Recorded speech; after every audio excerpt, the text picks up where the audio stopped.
Hi guys and gals, Shane Stevenson here at the Buffalo Naval Park, Steven Tedesco behind the camera. And for today's video, we are going to be highlighting the life of President Jimmy Carter with focus on some of his naval career, of course his presidency, and a little bit about his post-presidency as well. So we hope you enjoy.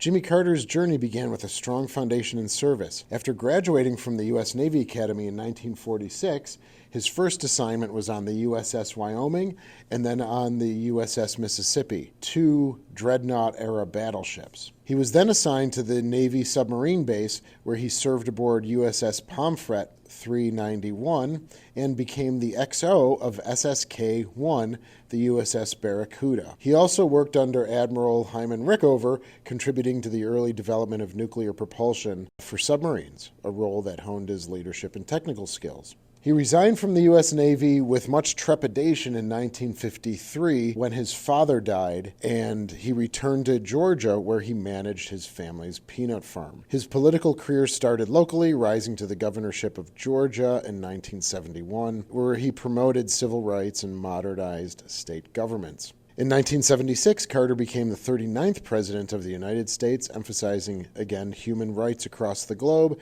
and energy policy. His administration achieved notable successes, including the Camp David Accords, which brokered peace between Egypt and Israel. The Camp David Accords were a landmark achievement in Middle Eastern diplomacy. The Accords were the result of 13 days of intensive negotiations at the presidential retreat of Camp David in Maryland. This involved President Carter, Egyptian President Anwar Sadat, and Israel Prime Minister Menachem Begin. The Accords aimed to address decades of conflict between Egypt and Israel, marked by multiple wars since the establishment of Israel in 1948. The most recent, at that time, was the Yom Kippur War in 1973. Carter's role was pivotal as he facilitated discussions between the two leaders, each with very deep, entrenched positions. The negotiations were intense, with moments of significant tension, but Carter's persistent and personal diplomacy were crucial in bridging the gaps between Sadat and Begin. The Camp David Accords resulted in two frameworks to move forward: a framework for peace in the Middle East.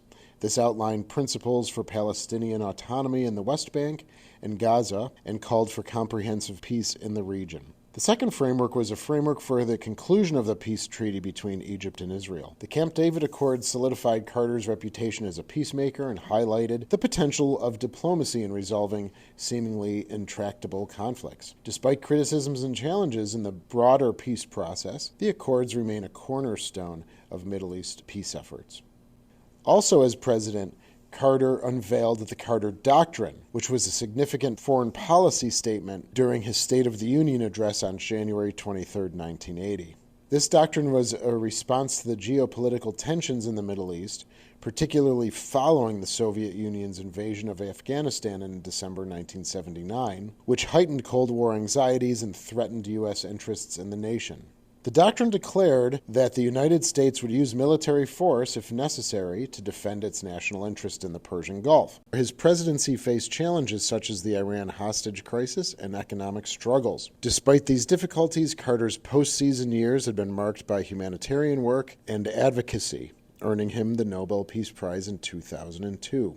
Carter supported throughout his presidency military pay raises. Servicemen and women were able to get pay raises throughout his terms in office. He also signed the Panama Canal Treaty, recognizing Panama's independence and guaranteeing U.S. access to the Panama Canal in perpetuity and the U.S.'s right to defend the canal against any threats. He also oversaw the building of the USS Dwight D. Eisenhower, CVN-69, USS Carl Vinson, CVN-70, and the development of the FA-18 Hornet.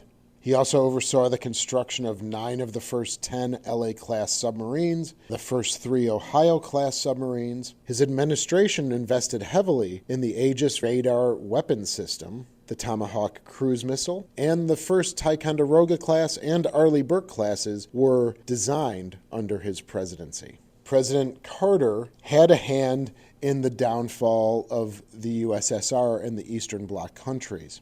He did this not through military buildup like Ronald Reagan did, but through very public policies on global human rights. That message spread throughout the Eastern Bloc countries It coincided with the election of Pope John Paul from Poland, who really galvanized the human rights movement, and it pinned the rise of the Solidarity movement, leading to the collapse over time of the Eastern Bloc and the USSR. And of course, post-presidency, the Carters became wonderful spokesmen for Habitat for Humanity, pushing those causes of every home for every family. So guys, I hope you enjoyed the video, and hopefully you learned a little bit as well.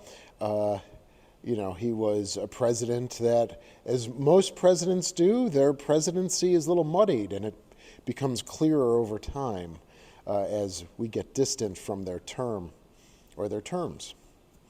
So again, thank you for all of your continued support. Please ring the bell, subscribe, tell your friends. And, we got some great videos coming up. And again, tomorrow night will be the premiere, the first episode of Destination Dry Dock. And we will be bringing you those throughout the months.